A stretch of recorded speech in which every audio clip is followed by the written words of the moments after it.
Hello বন্ধুরা, welcome to my channel.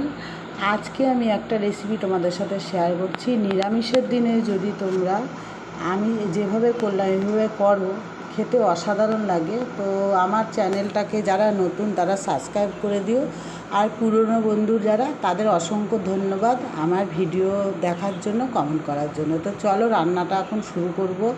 তো ভালো করে ধুচ্ছি, কেন ভেন্ডি সবজি যে কোনো জিনিস না ভালো করে ধুয়ে নিতে হয়। আর ভেন্ডিগুলো দেখো খুব কচি, আর কেটে সবসময় ধুয়ে সবসময় ভেন্ডি কাটতে হয়। দেখো একটা বাটিতে আমি 2 চামচ পোস্ত নিয়েছি আর 1.5 চামচ সর্ষে নিয়েছি। পরিমাণ মতো নিতে হবে যতগুলো ভেন্ডি হবে। এখানে হলো 250 গ্রাম ভেন্ডি আছে, তো আমি কেটেছি এইভাবে। আর 3-4টে কাঁচা লঙ্কা শিলে বেটে নিয়েছি। আর এদিকে ভেন্ডিগুলোকে সর্ষের তেল গরম হয়ে যাওয়ার পরে কড়াইতে একটু লবণ দিয়ে আর একটু হলুদ দিয়ে একটু কম ফ্লেমে ভেজে নেব। আর একটা কথা জানো তো, এই ভেন্ডির পোস্ত সর্ষে তোমরা বাড়িতে করে খেয়ে দেখো, গরম ভাতের সাথে অসাধারণ লাগে।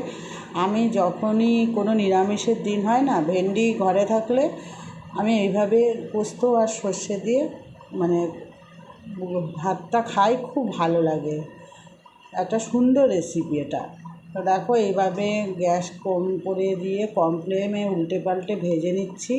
যখন ভেন্ডিগুলো নরম হয়ে যাবে, তখন সেদ্ধ হয়ে যাবে, তখন আমি এর মধ্যে সর্ষে, পোস্ত, কাঁচা লঙ্কা যেটা শিলে বেটেছি সেটা দিয়ে মশলা ধোয়া যেটা পোস্ত সর্ষের বাটির জলটা, ধোয়া জলটা এর মধ্যে দিয়ে একটু চিনি দিয়ে নাড়াচাড়া করব। আর 4-5টা কাঁচা লঙ্কা দিয়ে দেবো। দেওয়ার পরে একটু ঢাকা দিয়ে দেবো। তারপরে এটা হয়ে গেলে নামানোর আগে 1 চামচ কাঁচা তেল দিয়ে দেবো, কারণ তেলটা দিলে না একটা সুন্দর গন্ধ আসে, ফ্লেভার আসে, একটা সর্ষের গন্ধটা আসে।